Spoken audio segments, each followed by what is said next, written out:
right, so remember last week we did slow feeding. That's where your hand comes up and slowly lowers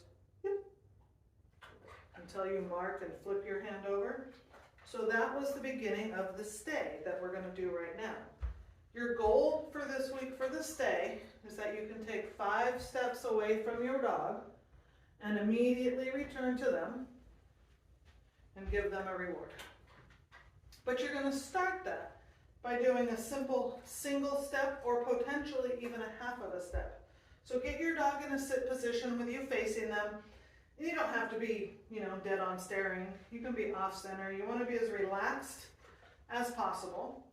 And you're going to reinforce your dog for sitting, which I've been doing while we're chatting. I'm just feeding him because he's sitting here doing nothing. That's what I want him to do.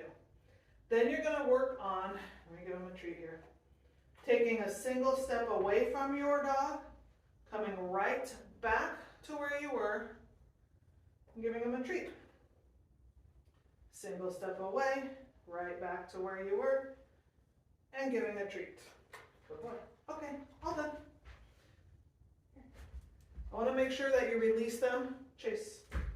Maybe do a chase or two, bring them back, and start over. Here, Fez, Fez. And still, just like with slow feeding, good boy, I'm going to feed every sit for now. Later that goes away. It's gone away with him, but for video's sake, I'm going to feed. Step away, step back, give him a treat. As best you can, try not to do what I'm doing, which is fiddling with my food pouch. Try to either already have food in your hand, step away, step back, and give it to them, or don't have food in your hand, step away, step back, and then get the food and give it to them. We got to break the habit of fiddling with our food. I'm very guilty of that. Now, as the week progresses and your dog gets better and better, you're going to take 2 steps away. Now he's starting to look around. I'm going to stall and see if he'll move. He is about to, I think. If this were typical, I would go in and stop him. I would just help him. There, he moved a couple steps. That doesn't mean anything other than I'm going to straighten him back out to where he was, take my step away, come back and reinforce him for staying. Something smells delicious in here. So throughout the week, you're going to take 2 steps away, 2 steps back, so on and so forth. Good boy. All done. Now, the reason that you're always going to go back and reinforce them in position versus calling them to you is because when you call your dog to you, say, Fez, come. I'm rewarding him for coming, which is great, but it's not a stay. Or at least that's not where the reward is coming for. So this stay that we're doing in this class at this time is a durational stay. It's a very long stay. An hour is reasonable. When we're doing those longer stays, we'll have them in the down position.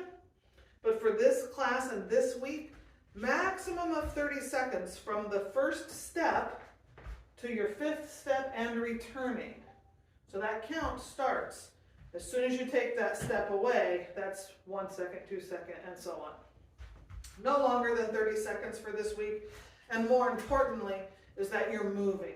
So when I walk away from my dogs, initially, I'm going straight and coming back. Come here, Fez. Sit. But as the week progresses and he gets better, I'm going to take my steps this way and then come back and feed him. Good job, buddy. And notice now, I'm not telling him anything. He understands my body language that I don't want him to follow me.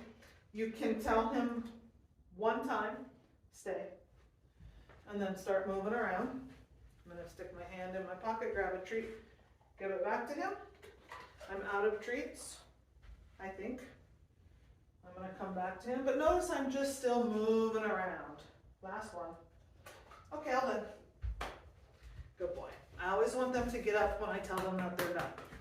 So keep moving. Don't stand like a robot and stare at them. And please, at this point, don't call them off of their stay.